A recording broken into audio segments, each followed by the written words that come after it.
अगला एएनटी है mind reading. Mind reading कि यार ये मेरे बारे में ना गलत ही सोचता है या गलत ही सोच रहा होगा। अरे वो लोग मेरे बारे में ही बात कर रहे होंगे। दूसरों का मन पढ़ लेना और मन पढ़ करके निष्कर्ष क्या निकालना जो कि प्रॉपरली नेगेटिव है। इससे क्या होगा, एक नेगेटिव फीलिंग जनरेट होगी दूसरों के प्रति, और जो अगला बिहेवियर, नेक्स्ट बिहेवियर होगा आपका उनके सामने, वो बदल जाएगा। ऑब्जर्व करके देख लेना। और जो कि रेशनल था ही नहीं, जो कि सच्चाई थी नहीं, हो सकता है वो दूसरी 10 चीज़ों के बारे में सोच रहा हो। भाई इसको कहते हैं माइंड रीडिंग करना, जो कि बिल्कुल व्यर्थ है, बिल्कुल बेकार है और आपका नेगेटिवली बिहेवियर इन्फ्लुएंस भी करता है। इसका एक सबसे बढ़िया इलाज है, जाकर के उन लोगों से क्लैरिफाई कर लो या फिर माइंड रीडिंग बंद कर लो। अगला एएनटी है थिंकिंग विद योर फीलिंग्स। हम सभी लोग इमोशनल बीइंग हैं। हमारे साथ अलग अलग तरीके के पास्ट एक्सपीरियंसेस हुए हैं जिसमें हमने बहुत सारे इमोशंस उनसे चिपका लिए हैं, और जब कुछ क्ल्यू हमें लगता है प्रेजेंट में उन पास्ट इंसिडेंट्स का कि ऐसा कुछ मेरे साथ फिर से हो रहा है या होने वाला है, तो वापस वो नेगेटिव इमोशंस हमारे साथ आ जाते हैं। अच्छा, जैसे एग्जांपल के तौर पे पास्ट में मेरी रैगिंग हुई हो। अब क्या है, पास्ट में मेरे साथ रैगिंग हुई है, मेरा उस सिचुएशन के प्रति एक नेगेटिव इमोशन चिपक गया है। अब प्रेजेंट में मेरा कोई दोस्त या कोई स्ट्रेंजर मेरे साथ मजाक भी कर देता है, तो हो सकता है मैं वो रैगिंग वाली फीलिंग एक्सपीरियंस कर लूँ। हालांकि ये थोड़ा हाई लेवल पे है, बट यहाँ पर हम लोग क्या सोचते हैं, हम नॉर्मली ऐसा भी सोचते हैं, भाई मुझे ऐसा फील हो रहा है, सामने वाला मुझसे झूठ बोल रहा है, प्रॉपर एविडेंस नहीं है। उन चीज़ों को क्वेश्चन करो। क्वेश्चन करने का मतलब है कि क्या ये रेशनल थॉट है, ऐसा तो नहीं किसी पास्ट की मेमोरी एक्सपीरियंस से ट्रिगर हो रहा हो, चिपका हो रहा हो। मैं समझता हूं कि आप लोग समझ रहे होंगे मेरा पॉइंट कहने का क्या है। अगला एएनटी है गिल्ट बीटिंग,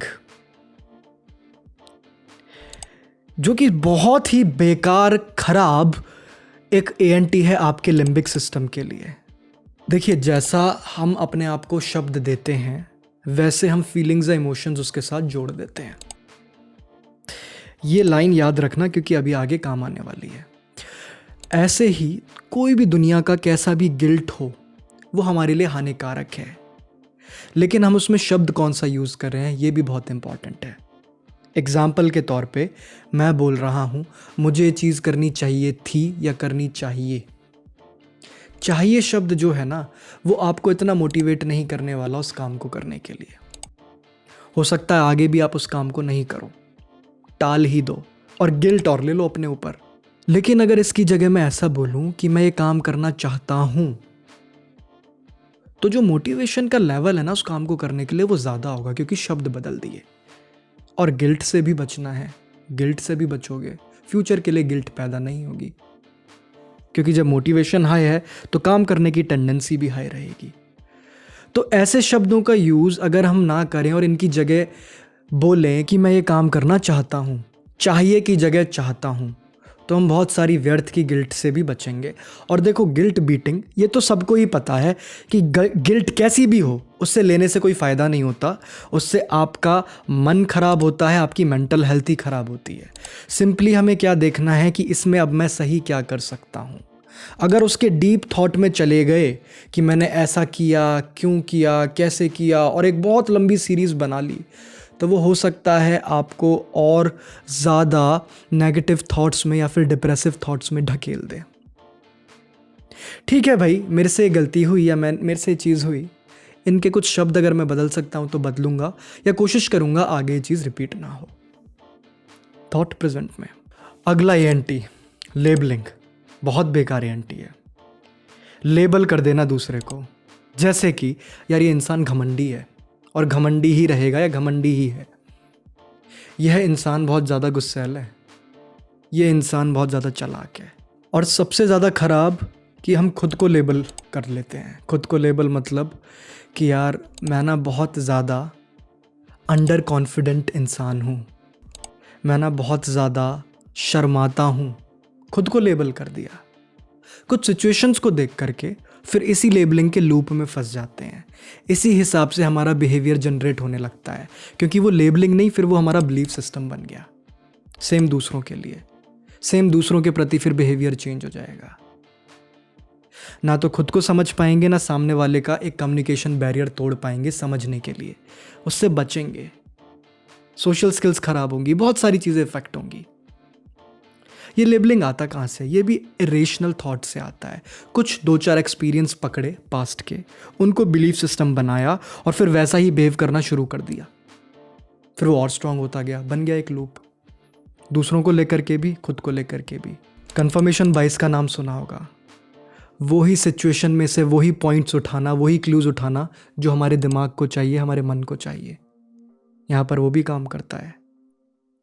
उस बिलीफ सिस्टम को पक्का करने के लिए, उस लेबलिंग को पक्का करने के लिए वही पॉइंट्स उठाऊंगा सिचुएशन में से जो कि इस बिलीफ सिस्टम को चाहिए, जिससे कि प्रूव हो कि हाँ मैं सही लेबल कर रहा हूँ, सही सोच रहा हूँ। बाकी पॉजिटिव चीज़ों पर ध्यान ही नहीं जाएगा, या बाकी सिचुएशन के ट्रेट्स पर ध्यान ही नहीं जाएगा। ऐसे नेगेटिव लेबल से बचें, खुद को करने पर भी और दूसरों को भी करने पर। अगला ANT, पर्सनलाइजिंग। पर्सनलाइजिंग का अर्थ हर चीज़ में खुद को घुसा देना।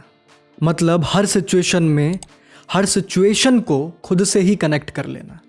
एग्जाम्पल के तौर पे, अरे मेरा कलीग मेरे सामने से निकला है, उसने मुझे विश ही नहीं किया, विश छोड़ो ध्यान ही नहीं दिया। लगता है उसके दिमाग में मेरे प्रति कुछ चल रहा है, मेरे प्रति गुस्सा है, द्वेष है, कुछ भी है, बट मुझसे वो खुश नहीं है। हो सकता है उसके दिमाग में 10 दूसरी चीज़ें चल रही हों, लेकिन यहाँ पे क्या किया, खुद से ही कनेक्ट कर लिया। अपनी लाइफ में झांको, बहुत एग्जाम्पल्स दिखेंगे। इस ANT को कहते हैं पर्सनलाइजिंग। ANT को चेक करने के लिए उन थॉट्स को देखो कि वो रेशनल है या इरेशनल है, क्या उन पर एक प्रॉपर प्रूफ है, या फिर वही प्रूफ है जो मेरा दिमाग दिखाना चाहता है, सिचुएशंस में से उठाना चाहता है। अगला ANT है सबसे ज़्यादा खतरनाक, सबसे बड़ी वाली चींटी। ये है ब्लेमिंग। ब्लेमिंग मतलब सिचुएशंस में ज़्यादातर सामने वाले को ही रिस्पॉन्सिबल समझना। आपकी रिस्पॉन्सिबिलिटी या तो 0 या फिर 1%, 99% किसकी? सामने वाले की।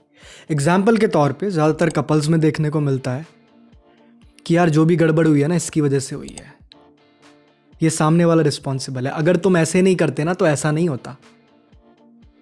मतलब क्या हुआ यहाँ पर, क्या हुआ ध्यान से समझो। यहाँ पर यह हुआ कि हमने अपनी रिस्पॉन्सिबिलिटी तो कर दी 0 और सामने वाले की कर दी 100%। तो मतलब अब मन में, दिमाग में तो सामने वाला रिस्पॉन्सिबल है।